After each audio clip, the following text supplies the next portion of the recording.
세상 사람들이 생각하는 복을 얻기 위해서 예수를 믿은 것은 아니지만 예수를 믿으면 정말 엄청난 복을 받게 됩니다.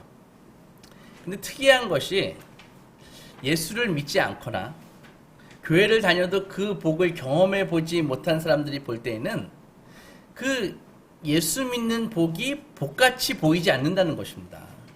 그래서 그 복은 정말로 안전한 복입니다. 왜? 빼앗으려는 사람도 없고 그것이 고갈되는 복도 아니고 대부분의 사람들이 그게 뭐 복이야 이렇게 생각하기 때문에 진짜 안전한 복이라는 것이죠. 저 앱툰 같은 이야기지만 예수를 믿으면 하나님이 그 즉시 내 통장에 10억을 탁 꽂아준다고 생각해 보십시오. 아마도 예수 믿는 많은 사람들이 생명이 위태로울 것입니다. 혹시 그 돈을 노리는 사람 때문에 엄청난 투쟁이 벌어질 수도 있고요. 아마도 살인도 일어나지 않을까 생각이 듭니다. 지난주 LG 에너지 솔루션이라는 회사가 주식시장에 상장을 했습니다. 근데 그 주식을 한 주라도 받으려고 무려 470만 명이 그걸 신청을 했다는 거예요. 그리고 그 470만 명이 114조 원이 넘는 돈을 증권회사의 그 계좌에 쏜 것입니다. 어마어마하죠. 그 청약 증거금을 그렇게 무시하게 내고 증권회사에 청약을 했다고 합니다. 경쟁률이 하도 심해서 대부분 한 주도 못 받는답니다. 그리고 청약에 성공한다고 쳐도 정말 성공해도 한 주에서 두 주 받는데 첫날 상한가를 이게 30만 원서부터 시작하니까 첫날 상한가를 치면 한 40만 원. 그 다음 날도 상한가 치면 한 50만 원 되는 거니까 기껏해야 한 주당 한 4, 50만 원 벌 수 있다고 해요.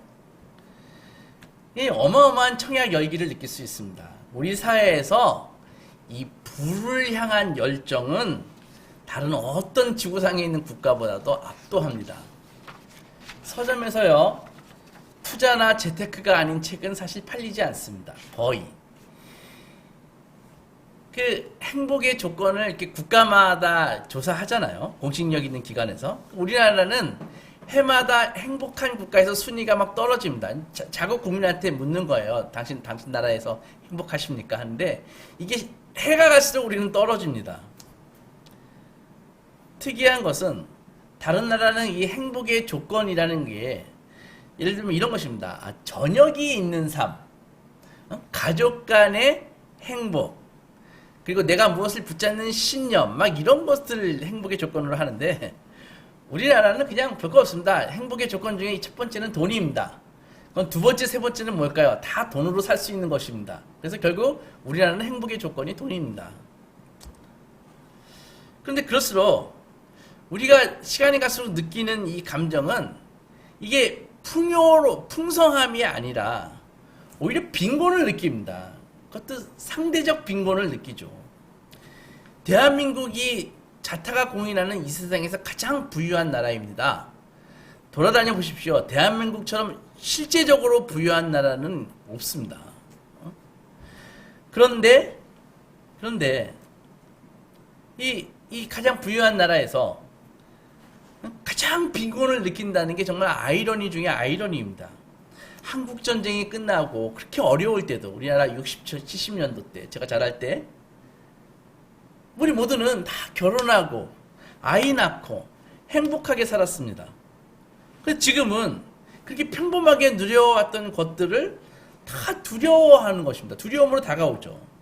과거에 대부분의 사람들이 이 신앙이 있건 없건 누렸던 그 많은 것들이 평범한 것들이 지금은 그게 두렵대요. 그래서 다 포기합니다. 결혼도 포기하고 연애도 포기하고 다 포기하는 것이죠. 도대체 뭐가 잘못되었을까요? 유튜브에는 적은 돈으로 시작해서 몇십억의 자산을 이룬 사람들이 이 채널 저 채널에 등장해가지고 자신이 이 부를 축적한 노하우를 막 침을 튀겨가면서 전수를 합니다. 그럼 사람들은 그것을 다 보면서 나도 꼭 저렇게 해야지 하면서 꿈을 키우고 따라하기도 합니다. 재작년에서부터 작년 말까지 이 자산시장이 막 끝도 모르고 올랐지 않습니까? 정말 끝없이 오를 것이라고 생각했는데 작년 말서부터 자산시장이 급격하게 떨어지고 있잖아요. 주식도 막 떨어지고요. 부동산도 정체였다가 떨어지고요. 금리까지 올라가니까 이제 막 가상자산도 비트코인 값도 막 팍팍 떨어지고 여기저기서 탄식과 고통하는 소리가 막 넘쳐나기 시작합니다. 요즘뿐만 아니라 옛날에도 혈혈단신으로 시작해서 엄청난 부를 잃은 사람들이 많이 있었습니다. 성경에도 그런 사람이 있는데 그 대표적인 사람 중에 하나가 아브라함입니다. 아브라함. 그러니까 아브라함은 우리가 잘 알듯이 현재 이라크 그 갈대아 우르 지방에서 살고 있었지 않습니까? 고대 문명이 아주 찬란하게 발달했던 그런 곳입니다. 그는 나름 유복한 집안에서 태어났습니다. 그의 아버지의 이름은 데라인데 데라가 어떤 비즈니스를 했냐면은 이 우상을 만들어서 파는 비즈니스를 했습니다. 당시 우상이나 이 드라빔을 만들어서 파는 이 비즈니스는 아주 수지가 잘 좋은 그런 비즈니스였습니다. 그런 아브라함에게 어느 날 하나님이 나타나셨습니다. 창세기 12장을 보면은 하나님께서 아브라함에게 너는 너의 고향과 친척과 아버지의 집을 떠나서 내가 내게 보여줄 땅으로 가라 이렇게 말씀하셨거든요. 그리고 내가 너로 큰 민족을 이루고 내게 복을 주어 네 이름을 창대하게 하리라 라고 말씀하셨습니다. 아브라함이 위대한 점은 바로 그런 하나님의 약속을 믿고 순종했다는 것입니다. 그는 늙은 아비 데라를 데리고 자기 조카 롯을 데리고 갈대아 우르를 떠나서 저 북쪽으로 가서 하란을 거쳐서 가나안 땅으로 이렇게 가기 시작했던 것이죠. 이동을 시작했습니다. 그리고 그는 일평생 끝까지 죽을 때까지 하나님과 동행했고 여러 민족의 시조가 되었고 여러 민족의 믿음의 조상이 되었습니다.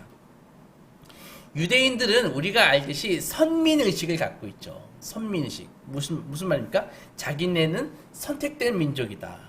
하나님이 유일하게 선택한 민족이다. 그리고 하나님이 선택하셨기 때문에 구원은 자기네가 아브라함의 자손이기 때문에 구원은 할례를 받은 사람, 할례를 받은 민족인 이스라엘 외에만 구원이 있고 할례 받지 않는 이방인들에게는 구원이 없다. 이렇게 믿고 있었지 않습니까? 지금도 마찬가지입니다. 율법 종교인 유대교는 지금도 그렇게 믿고 있습니다. 그러나 그들의 생각은 잘못되었습니다. 우선 이런 말 해서 그런지 모르겠지만은 이런 말 해도 될지 모르겠지만 그들은 성경을 아주 정밀하게 읽지 않는 것 같습니다.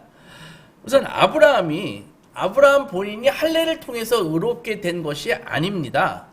아브라함이 하나님을 만나서 의롭게 된 것이지 할례를 받아서 의롭게 된 것이 아닙니다. 어떻게 알 수 있냐면은 아브라함이 할례 받을 때하고 하나님을 만날 때하고는 하나님을 만난 것이 훨씬 이전이거든요.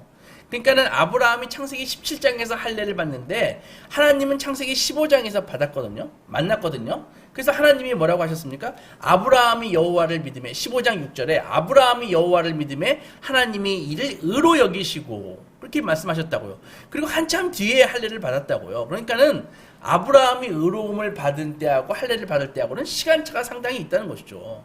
그래서 할례를 받아서 의롭게 되는 것이 아니라 하나님을 믿기 때문에 의롭게 된 것이거든요. 따라서 할례는 의롭게 되기 위한 그런 조건이 아니라 이미 의롭다함을 받은 것에 대한 표와 인침이라고요. 그러니까는 영적인 그런 신분에 대한 육체적인 표시일 뿐이라고요. 따라서 우리는 이렇게 믿는 것이죠. 아브라함이 할례 없이 의롭다함을 받고 구원을 받았다면 우리 이방인들도 할례와 상관없이 믿음으로 구원받는 것이다. 그렇게 쉽게 알 수 있는 것입니다. 근데 아브라함이 이 세상의 상속자라는 복을 받거든요. 아브라함이 세상의 상속자라는 복을 받습니다.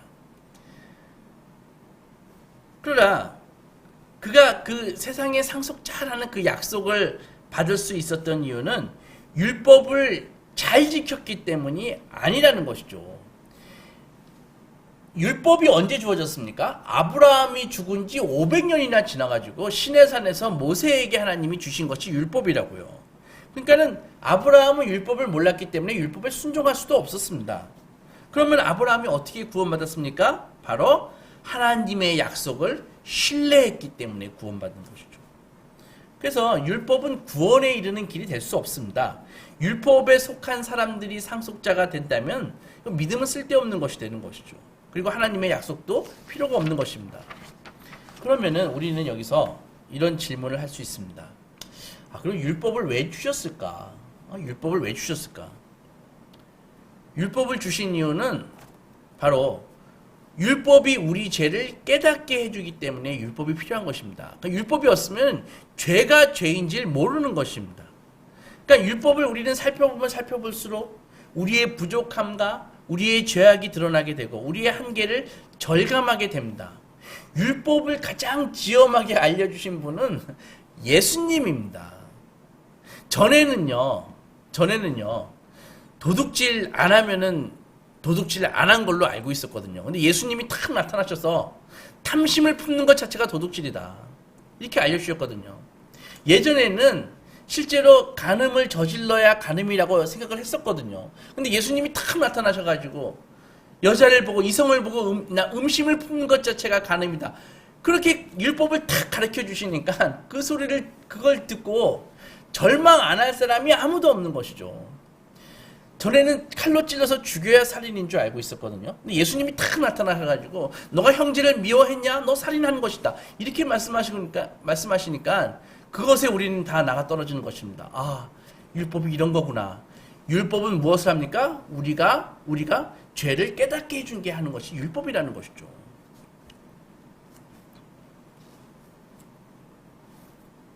(15절에) 율법은 진노를 이루게 하나니 무슨 말입니까? 진노의 근거가 된다는 것입니다. 그래서 율법을 어긴 것은 율법은 진노의 근거가 된다는 것이죠. 그러면 어떻게 당연히 자연스럽게 생각할 수 있습니까? 우리 모두는 율법을 다 지킬 수가 없습니다. 율법을 그냥 어길 수밖에 없습니다. 결국은 무엇입니까? 모두 다 진노의 대상이라는 것이죠. 하나님의 진노의 대상이라는 것이죠. 방역 지침이 있기 전에는 아무런 제약 없이 친구들 만나고 친척들 만나고 밥도 먹고 그랬습니다. 근데 방역 지침이라는 법이 생기니까 이제는 인원수와 시간의 제약이 생겼죠. 그리고 그걸 어기면 법을 어긴 것이 되는 것입니다. 법이 없을 때는 아무런 부담 없이 우리 친구도 만나고 인원수의 제한 없이 시간의 제한 없이 살 수 있었습니다. 그런데 일단 법이 생기면 그 법이 악한 법이건 선한 법이건 간에 일단 법을 어기면은 범법자로서 부담을 갖게 된다는 것이죠. 법을 몰랐을 때는 법을 어겨도 아무 부담이 없었는데 법을 어기고 나서는 법을 알고 나서는 법을 어기면 마음에 문제가 생깁니다. 더욱이 율법처럼 도저히 지킬 수 없는 법이라면은 그 법이 존재한다면 우리는 절망할 수밖에 없는 것입니다. 따라서 율법은 우리를 상속자로 만드는 것이 아니라 죄인으로 만듭니다. 이중으로 죄를 짓게 만들죠. 이것이 인간의 한계입니다. 하나님은 이것에 대한 해결책을 주셨지 않습니까? 은혜지요. 약속을 주셨습니다. 그래서 그 약속이 은혜가 되기 위해서는 믿음의 방법밖에 없습니다. 왜냐하면은 구원받는 믿음이란 우리에게 구원이 보장되었다라는 것을 믿는 것이기 때문입니다. 아브라함은 그 약속을 신뢰했습니다. 이런 면에서 우리는 아브라함이 그 약속을 신뢰해서 의롭다함을 받았기 때문에 이런 면에서 우리도 아브라함의 자손입니다. 우리는 잊지 마세요. 단군의 자손이 아니라 아브라함의 자손인 것입니다. 아브라함을 유대 민족만 조상으로 삼으실 것이라고 하시지 않고 모든 민족의 조상으로 삼을 것이다. 많은 민족의 조상으로 삼을 것이다 라고 말씀해 주셨습니다. 그래서 우리는 믿음 안에서 아브라함의 후손이고 이제는 전 세계에 걸쳐서 그의 자녀들이 있는 것입니다. 그래서 아브라함을 통해서 복을 주신다는 이 말씀은 바로 믿음을 통해서 약속을 통해서 복을 주신다는 말이고 하나님께서는 그 자녀들에게 지금도 놀라운 하늘의 자원을 쏟아붓고 계십니다. 그러면은 하나님을 믿는 것은 복된 삶을 사는 것을 말하는데, 그럼 하나님을 믿는다는 것이 무엇일까요? 한번 깊게 생각해 보세요. 내가 믿음을 갖고 있는데 과연 믿는다는 게 무엇일까? 무엇일까? 아브라함의 예를 통해서 살펴보면은 믿는다는 것은 이 진실은 우리가 보고 느끼는 것보다 더 위대하다는 것입니다. 무슨 말입니까? 우리가 아브라함의 이야기를 알죠? 나이가 90이 넘은 아브라함의 몸은 그의 표현에 의하면 내 몸은 지금 시체와 같습니다. 이제 노쇠해서 아무 기능이 없고 병투성입니다. 그런 말이죠. 그런 아브라함에게 하나님이 자녀를 갖게 될 것이라고 약속하셨습니다. 세월이 더 올려서 100살이 되었을 때 아내 사라도 이미 월경이 끊어진 지 몇십 년이 지났습니다. 19절 보십시오. 그가 100세나 되어 자기 몸이 죽은 것 같고 사라의 태가 죽은 것 같음을 알고도 믿음이 약하여지지 아니하고. 여기서 믿음이라는 단어를 썼거든요. 그러니까 무엇입니까? 믿음이라는 것은 눈에 보이는 현실과 약속이 충돌할 때 믿음을 선택한다는 것, 약속을 선택하는 것이 믿음이라는 것입니다. 고린도후서 5장에서 바울이 이런 말을 했잖아요. 우리가 믿음으로 행하고 보는 것으로 행하지 아니함이로다. 그런 것이죠. 그래서 순간순간 우리의 행동을 점검해 보십시오. 내가 보는 것으로 행하는 사람인지 약속으로 행하는 사람인지. 아브라함은 자신의 몸에서 아무런 희망을 가질 수 없었죠. 하지만 그는 보이는 것으로 판단하지 않았습니다. 믿음이란 우리의 연약함이나 감정, 환경에도 불구하고 하나님의 약속을 신뢰하고 붙잡는 것입니다. 대부분의 사람들이 이 지점에서 믿음을 선택하는데 실패합니다. 그리고 이것은 우리에게 피할 수 없는 일이 되어버립니다. 언젠가는 선택해야 된다는 것이죠. 내가 눈에 보이는 현상을 선택할 것인지 약속을 선택할 것인지. 하나님이 자신에게 현실을 선택하면 눈에 보이는 것을 약속을 버리고 약속과 현실이 충돌할 때 약속을 버리고 현실을 선택하면 어떠한 일이 벌어집니까? 바로 하나님이 역사하실 수 있는 공간이 닫혀버리는 것이죠. 없애버리는 것이죠. 그래서 많은 사람들이 현실과 약속이 충돌할 때 현실을 선택함으로써 하나님이 일하실 수 있는 공간을 없애버립니다. 그러니까 무엇입니까? 잘 돼야 자기 머리로 예상할 수 있는 일만 벌어지는 것이죠. 그런 삶을 뭐라 그럽니까? 그저 그런 삶. 몸이 건조한 삶. 아무 의미 없는 삶. 그렇게 되는 것이죠. 그런데 현실과 약속이 충돌할 때 두렵지만 현실을 버리고 약속을 붙잡을 때 그때부터 어떤 일이 벌어집니까? 하나님이 움직일 수 있는 공간이 생기면서 은혜의 공간으로 은혜의 역사가 일어나는 것입니다. 두 번째로 하나님을 믿는다는 것은 하나님의 역사에 집중하는 것입니다. 여러분, 여기에는 인간의 역사가 있고 하나님의 역사가 있습니다. 하나님은 이 모든 것들을 사용하셔서 그 선한 역사를 이루어 가시는데 믿음을 갖는다는 것은 그 하나님의 역사를 바라본다는 것입니다. 그리고 그 장구한 정말 도도한 하나님의 역사 가운데 자기의 인생의 한 부분이 그 역사의 한 부분에 대해서 그것에 참여하는 것을 하나님을 믿는다는 것이죠. 그래서 하나님을 그 역사에 어떻게 참여합니까? 그 하나님이 주신 약속을 믿고 신뢰하면서 나아가는 것이죠. 아브라함은 하나님의 능력에 대해서 깊이 생각했습니다. 자기 자신에게 후손을 약속한 하나님이 본문 17절처럼 죽은 자를 살리시고 없는 것을 있는 것으로 부르시는 분으로 믿었습니다. 죽은 자를 살리시는 분, 없는 것을 있는 것으로 부르시는 분, 그분이 하나님이심을 아브라함은 믿었다는 것이죠. 이걸 믿었기 때문에 현실과 약속이 충돌할 때 약속을 붙일 수 있는 것입니다. 이 믿음에 대해서 정말 멋지지 않습니까? 전 참 가슴이 뜁니다. 하나님의 약속을 받고 그 약속을 확인해 가는 인생. 성도는 그런 삶을 살아야 됩니다. 그럼 가슴이 뛰지 않습니까? 왜? 분명히 눈에 보이는 현상은 안 될 것 같은데 약속을 붙잡으니까 두근두근한 마음으로 하나님이 어떻게 하시는지 보면서 가는 인생을 사는 것이죠. 그게 아니라 눈에 보이는 현상을 보면 그 인생에 무슨 감동이 있겠습니까? 무슨 설레임이 있겠습니까?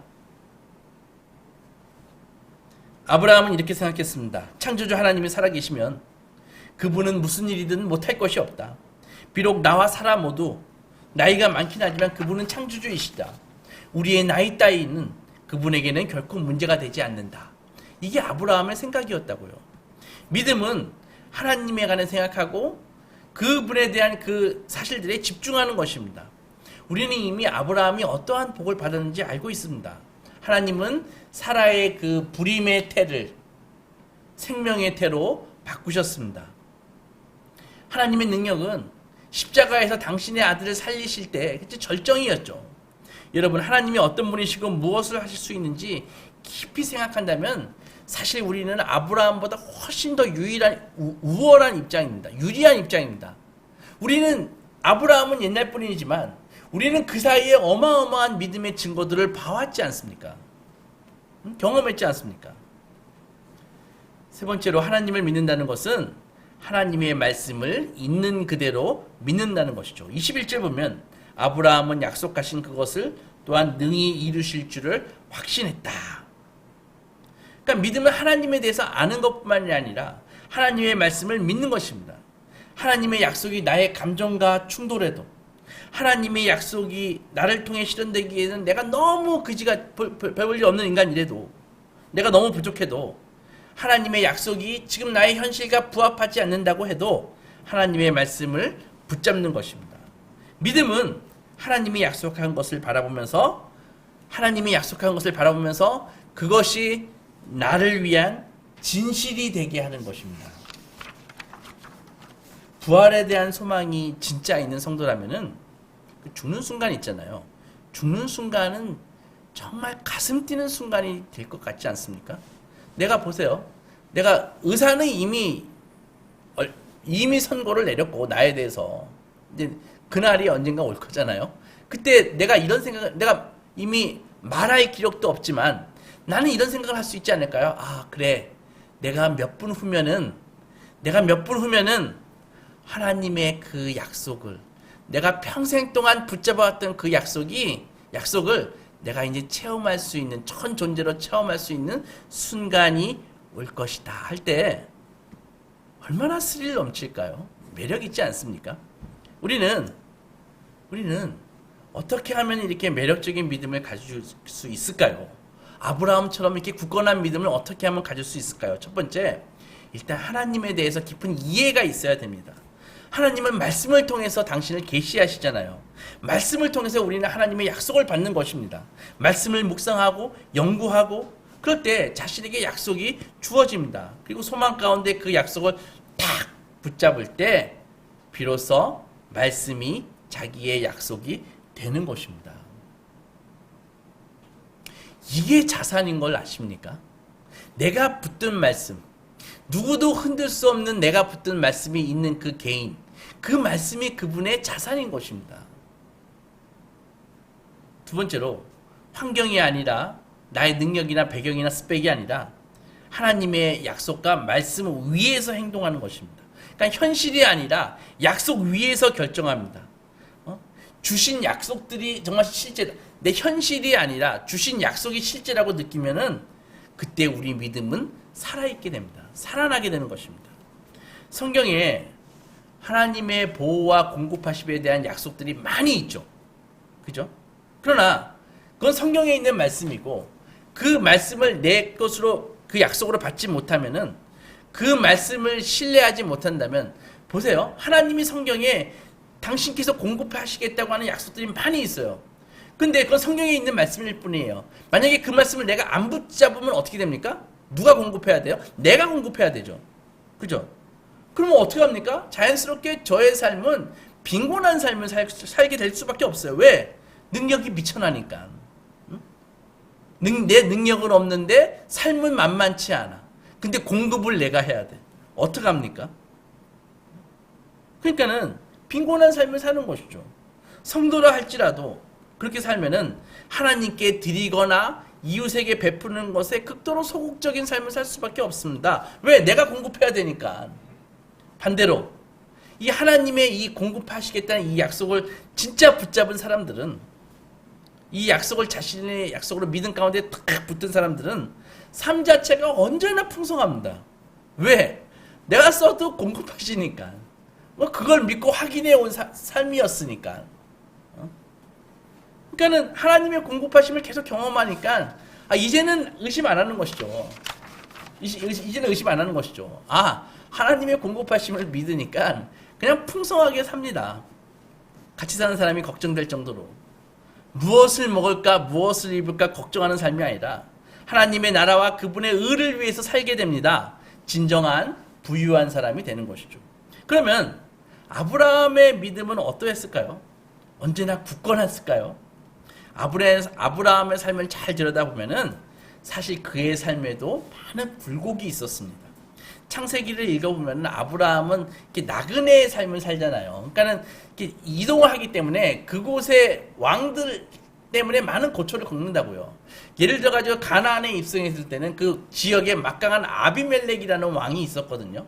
근데 사라가 제 생각에는 7, 80 먹은 사라가 뭐가 이뻤을까 하는데 이 왕들이 사라를 이렇게 탐을 내는 거예요.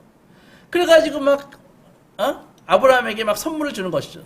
사라 누구냐 하니까는 아브라함이 내 와이프라 그러면 자기를 죽일 것 같으니까 내 여동생이에요. 이게 뻥을 쳤거든요.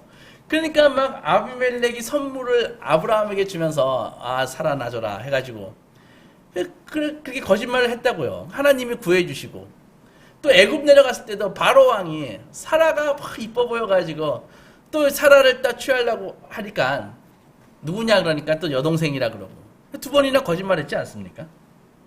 아브라함이 이런 사람이라고요. 또한 하나님이 사라를 통해서 아들을 주시겠다고 했는데 본인의 생각보다 자꾸 늦어지거든요. 하나님이 주시면 바로 주실 줄 알았는데 생각보다 자꾸 늦어지니까 어떤 일을 벌였습니까? 사라의 여종인 하갈을 취해가지고 이스마엘을 낳아버렸잖아요. 그 이스마엘 잘못된 그 출산이 지금 아랍 회교의 그 원래 민족을 이루는 사람이 되지 않습니까? 이렇게 늘 아브라함은 믿음대로만 살지 않았습니다. 하지만 그리고 그의 순종은 불완전했습니다. 믿음도 수시로 우리처럼 오락가락했습니다. 그러나 믿음이 완전히 식는 법은 없었죠.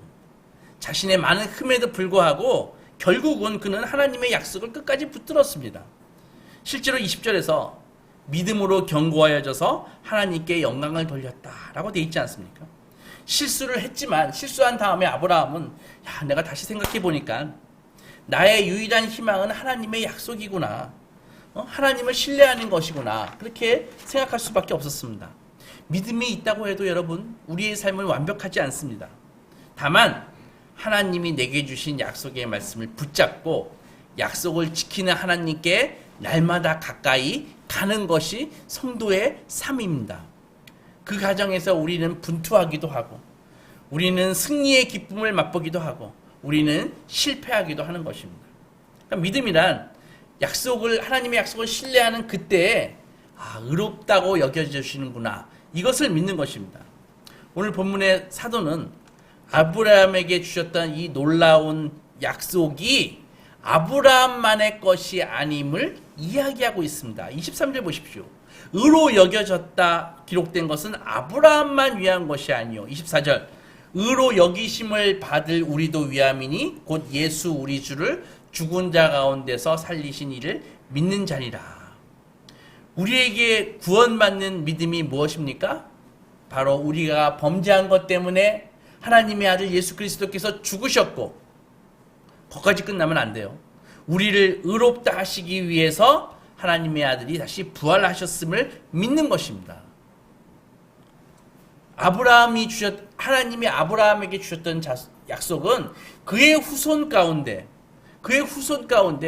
예수께서 오실 것이라는 것을 약속한 것이었고 우리에게 주셨던 약속은 예수께서 그 하나님의 약속을 성취하신다는 것입니다. 이것이야말로 내가 누구인지 그리고 내가 어떤 삶을 살아야 하는지를 가르쳐주는 약속입니다. 사랑하는 소망교회 성도 여러분, 오늘 성경은 아브라함의 이야기를 들려줌으로써 성도는 할례와 율법이 아니라 믿음으로 의롭게 되는 것이라는 것을 알려주고 있습니다. 그리고 성도는 하나님의 약속을 소유해서 그 약속 위에서 사는 사람, 그 사람이 성도라는 것을 알려주고 있습니다. 하나님의 약속을 믿는 성도는 어떠한 삶을 살겠습니까? 첫째로 우리는 자랑하지 않습니다. 왜? 우리의 의는 행위나 공로로 우리의 행위나 우리의 공로로 쟁취한 것이 아니라 다 선물이니까, 다 하나님께 그냥 받은 것이니까 그러니까 자랑할 것이 없다는 것입니다. 예수의 십자가의 희생으로 인해서 주어진 것이기 때문에 아무 자랑할 것이 없다는 것입니다.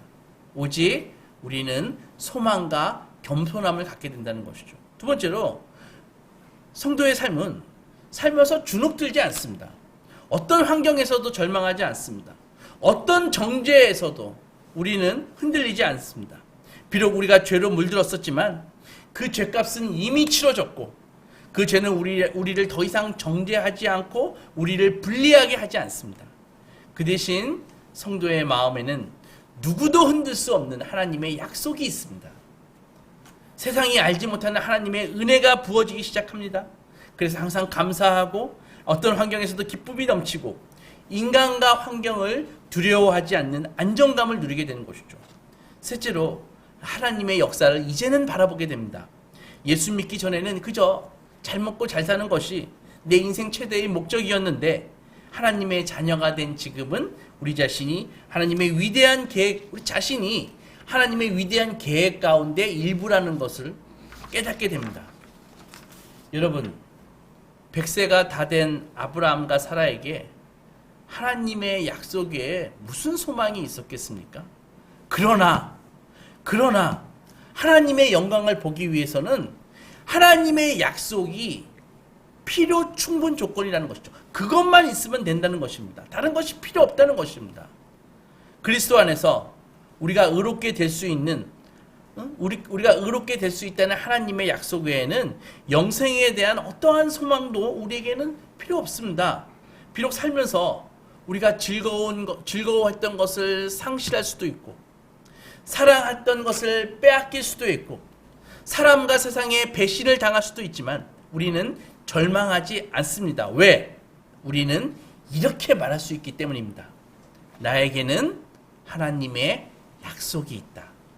그것으로 충분하다.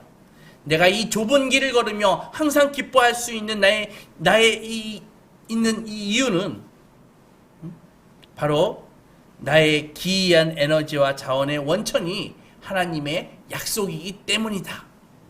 이 믿음 갖고 세상이 알지 못하는 평안과 기쁨 가운데 주님과 동행하시는 소망의 자녀들이 되시기 주님의 이름으로 축원합니다.